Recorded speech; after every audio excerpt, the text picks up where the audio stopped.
Cut those Excuse me, taxes. it's important you answer the questions because you want people's votes. How much extra money would you raise by changing the current corporation tax and capital gains tax structures? Andrew, we've talked about in absolute detail about the current tax system, and we said actually that the money that the decisions that the government have made and the decisions on where they're spending current money is completely inappropriate. So how much would you save? You've cut 50%. In my constituency, both of my councils have seen over 50% cuts to their budget. No. So all of the people that need support are in acute services now, crippling our NHS. So you would be able to give them more money by changing the corporation tax and changing the capital gains tax to raise more money. You don't cut taxes when you need that money to help. You should be investing. You don't know, do you? You should be investing in those services. Angela Rayner, the political equivalent of showing up to a chess match with a hammer and then wondering why everyone's confused. If there's a Mount Rushmore for unqualified ambition, she's already being fitted for a spot right between Liz Truss and that lettuce that outlasted her. And just when we thought politics couldn't get more embarrassing, in comes Angela Rayner, charging through Parliament like a bulldog in stilettos and no sense of irony. What do you make of her then as the Deputy Prime Minister? Do you trust her? No. Why not? I think she's a load of rubbish. She doesn't do anything for Ashton. What do you make of these secret proposals by Angela Rayner, the MP for this area, to increase taxes? I heard it on the news this morning and it's just another thing that the Labour government are doing. They're just taxing the people, just the same as Conservatives. We need a change. It kind of sums her up, to be honest. Yeah. She's a very unequivocal woman who, I don't want to get too far into this, but I don't think she's doing us any favours in terms is a proper Labour Party. As long as I can get up in the morning, I'm happy. Terrible. Now, let's talk about her big moment with Andrew Neil.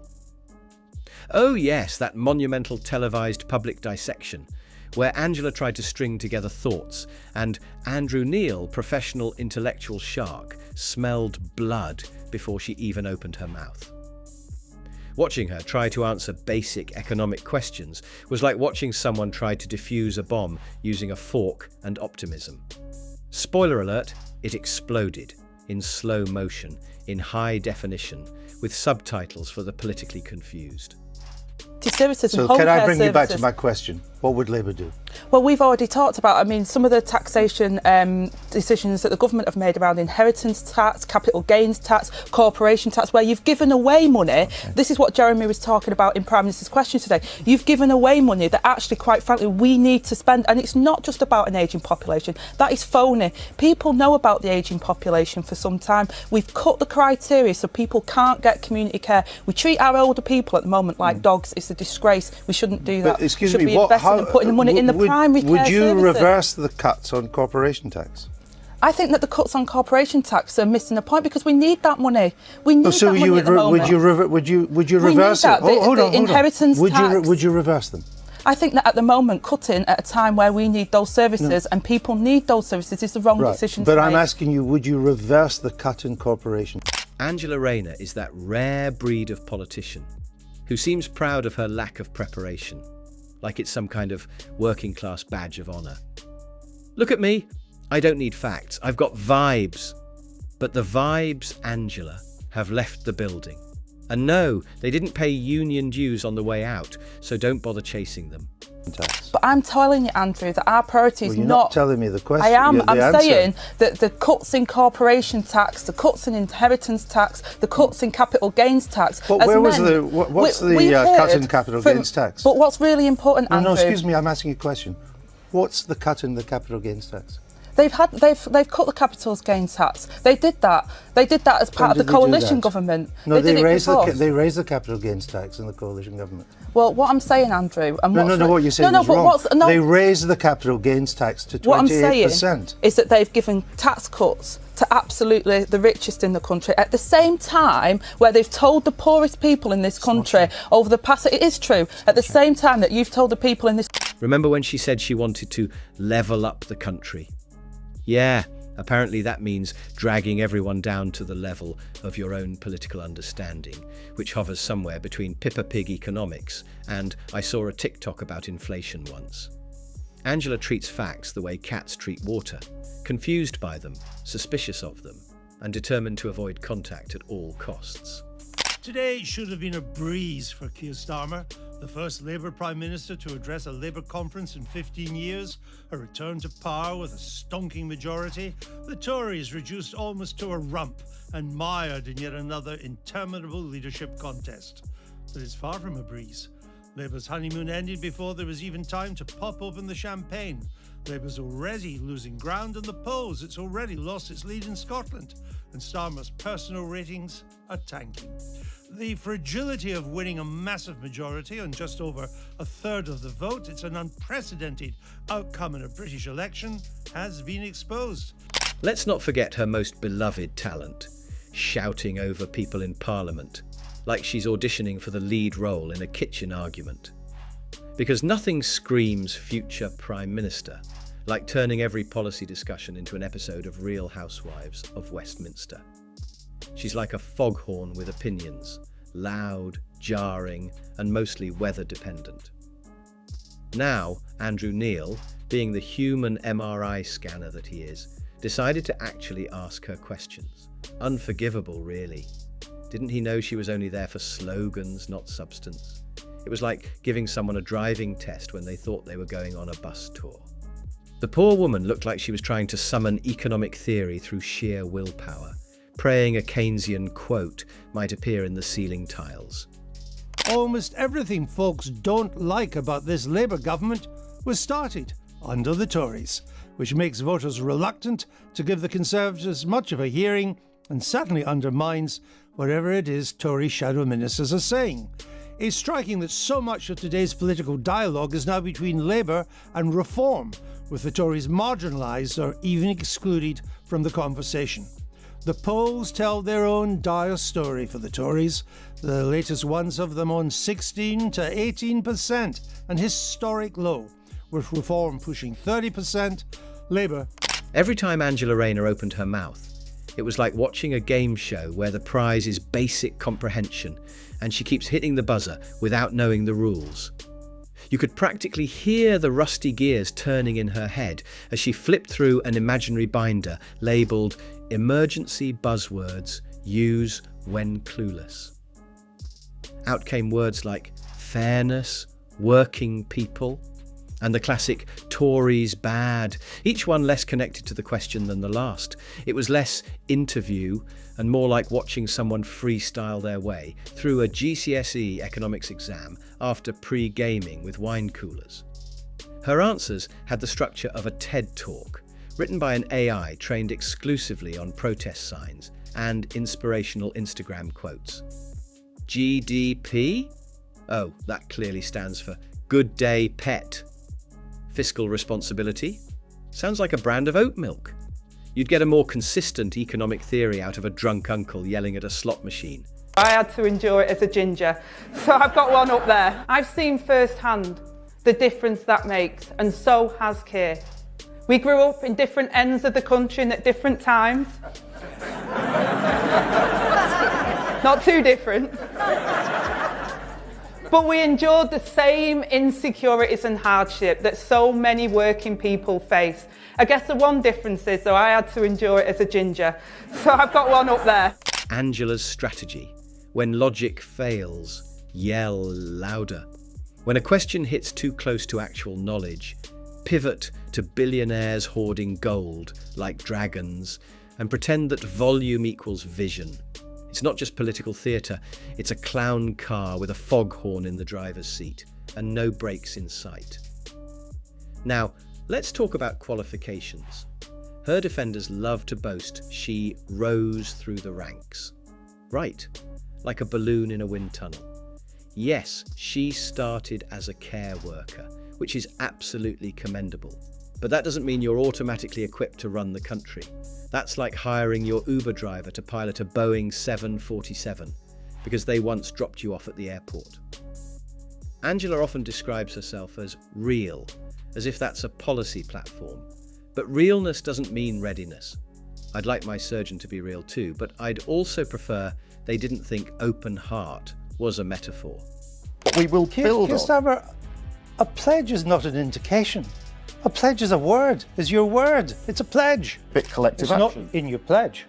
Well, the pledge is 3 lines, Andrew. You're asking me for more detail and I'm giving it to you. Well, but the fact is the 2016 Trade Union Act, when it comes to cribbing and curtailing union power, is not the key legislation, because you're hiding behind the process. No, the Labour Party Why said... don't you do what the other candidates do and tell... Don't Labour members have a right, as they decide whether to vote for you or not, they want to know where your money's coming from? I've been asked that many times. I've said it's coming from trade unions, from crowdfunding, from individual donations. Who's your biggest donor? It's coming from those 3. One of my biggest donors was put up on the website, I think, yesterday. Right, that's one of the lawyer. Yeah. There's this weird celebration of incompetence dressed up as authenticity. Oh, she's just like us. No, she's not. She's in Parliament, and we're out here paying taxes to cover the cost of her bad decisions and worse hairstyles. Every time Angela Rayner opened her mouth, it felt like tuning into a chaotic new quiz show called Guess That Policy, except the host doesn't know the rules, the audience is crying, and the prize is national embarrassment. And out it came. Fairness, hard-working families, levelling up, and of course, the ever-dependable Tories bad. It didn't matter what the question was. Working with allies on the UN resolution, we've got to have a government in Syria, a political solution that protects civilians and infrastructure, because as we've seen with the Assad regime, it has been unstable. We want to see that stability and we'll work towards that with our allies. Bloody dar. I mean, what the hell is that all about? All she's doing there, she's being drilled by the media advisors, the press office. Right, just say something about the UN resolution and we're sticking to that and we're working with allies. Very difficult, fast-moving situation. In other words, she didn't have the first clue what she was... Ask her about inflation, and she's off on a tangent about someone's nan not being able to heat the kettle. Ask her about GDP, and you'll get an emotional speech about Greg's sausage rolls and regional bus routes. Her responses had all the coherence of a horoscope written by a Labrador. It was like watching a TED Talk scripted by a malfunctioning Etch-a-Sketch. GDP? Must be good day, pet. Fiscal policy? Is that a TikTok dance trend? Honestly, your average houseplant could recite more nuanced monetary theory just by photosynthesizing near an economics textbook. Angela's go-to move was to shout over the question, like volume might unlock the secrets of the universe. If the interviewer dared to probe deeper, she'd detour into some Dickensian tale about evil billionaires bathing in champagne while miners eat gravel. Scottish phrase earlier in this interview, let me use another one. People are simply scunnered with Labour and the Tories. They don't want to vote for you. And indeed, if you look at these polls, Labour on, 25, you on 15, 16, your combined share of the vote is the lowest ever. They just don't want to vote Tory truths. They're not listening. They don't care what your truth is. Almost everything people have come to dislike about this government, this Labour government, started under the... It's politics by way of pantomime, where facts are optional, flair is compulsory. And every question is met with the raw energy of someone whose only training was binge-watching angry Facebook videos. It's not policy, it's panto. And Angela's got the lead role, complete with jazz hands and a foghorn.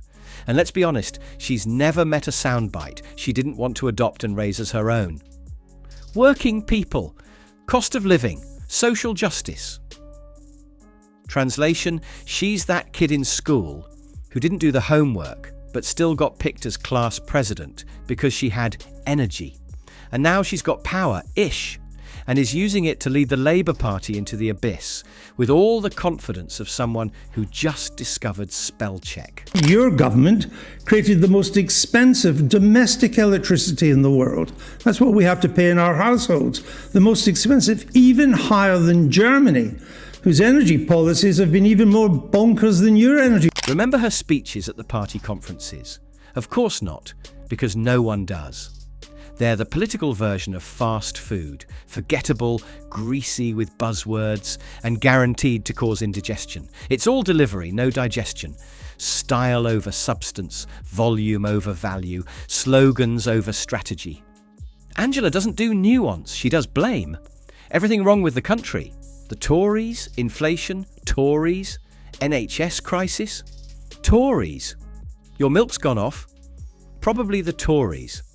She's turned political discourse into a permanent blame game, Angela's world, where Labour never has to take responsibility for anything because they've outsourced guilt to the other side of the aisle. Let's not forget her most famous policy tool, performative outrage. Every time something bad happens, she materialises on Twitter or outside Downing Street like an angry ghost, condemning it with all the substance of a Facebook post. What happened in France, what is unfolding in France, is the defeat of the centre and the failure of centrist policies. These are exactly the policies which Keir Starmer is going to be elected on. Yeah. If he fails in Britain, and don't forget his policies are obsessed with net zero, pretty relaxed about immigration, high taxes, industrial strategy, metropolitan-based, metropolitan concerns rather than provincial concerns. If he fails, well, I can tell you this, Britain ain't going further left. There's only other one way it is going, and that is to the more populist. But when it comes time to propose solutions, she vanishes like common sense at a Starmer press conference. Angela Rayner is the living, breathing cautionary tale of what happens when populism dresses itself up as progress. She's not the antidote to right-wing incompetence. She's its twin, wearing a different shade of lipstick. Labour didn't find a champion of the people. They found a shouty chaos merchant with the political instincts of a stunned sheep. Every time Angela Rayner spoke, it was like witnessing a political séance where common sense was the ghost that never showed up. Imagine someone trying to explain quantum physics while simultaneously assembling IKEA furniture with no instructions and a rubber spoon. Worst economy ever, which is just patent nonsense, and it was soon seen to be talking Britain down. There's already a sense of desperation. Hoary old fallbacks are being retrieved from bottom drawers. A war on waste. Never heard that before. Crack down on benefit fraud. Ooh, nobody's tried that. Tougher on tax evasion. Ooh, new to me. All worthwhile, of course, in their own right. None likely to much ignite the British economy. And that's the vibe. She'd strut into interviews like she had all the answers tucked neatly in her brain, only for it to become painfully clear she was drawing policy ideas from the back of a cereal box. And not even a good cereal, one of those knockoff brands that cuts the roof of your mouth and still tastes like cardboard regret. Her buzzwords were like magic spells from a bargain bin wizard. Fairness, ordinary people, levelling up, billionaires bad, chanted in whatever order seemed loudest, not smartest. If you asked her about interest rates, you'd get a tragic poem about someone's dog freezing in a council flat. Ask her about public sector reform, and she'll launch into a spoken word piece about her cousin's hairdresser who once paid VAT on a shampoo. On the record to our viewers that memo was not leaked by you or anyone connected to you. I do not leak. I think leaks are very damaging. I'm 100% behind our cabinet and the decisions that we make collectively. Could anybody affiliated to you, any ally, friend, supporter of you, have leaked this memo? Well, again, Are you sure it was no one connected to you? I'm not going to stray into the leak other than I absolutely... But you just said it wasn't you. But I absolutely condemn anyone who leaks piecemeal information about what our government is up to. We work collectively as a government, and I fully support. Her thought process was like a browser with 47 tabs open, all frozen, with a pop-up ad screaming, "Blame the Tories." Her entire economic strategy could probably fit on a sticky note written in crayon. And let's not even start on the body language, grand, sweeping gestures, like she's auditioning for a Shakespearean tragedy set in a Lidl car park. Angela doesn't answer questions. She performs emotional slam poetry with a side of aggressive finger-pointing. It's less a political position and more a high-stakes game of Mad Libs shouted through a megaphone. Picture someone wearing a high-vis jacket made of contradictions, waving a placard that just says hope, but spelled wrong. That's Angela Rayner's policy pitch. Less Chancellor of the Exchequer, more contestant on Britain's Got Confusion. Funnily enough, Angela Rayner doesn't have a unique thought to herself, because Lewis Goodall, who's the one who's interviewing her, before that, the start of that clip, actually says, "Do you think, Angela, that you're the victim of misogyny and classism?" Then she goes, "Oh yeah, I am actually." She doesn't have original thought in her brain, quite frankly, Angela Rayner. So she's just gone, "Yeah, well, I'm going to be a victim." If Labour's hope lies in Angela Rayner, then Britain's future looks like a sitcom with no writers and too much improv. She's not the change we need. She's the chaos we were trying to get away from. You can't build a vision for the country on vibes and vitriol. And yet, here she is, armed with sound bites, style, and the confidence of someone who's never been told no by a focus group. So next time she marches out with her laminated pamphlet of recycled promises, remember this: or don't, it's terrifying. Angela Rayner doesn't need to be destroyed by critics. She's doing a perfectly good job of imploding all by herself. The real tragedy is, she thinks the fireworks are applause.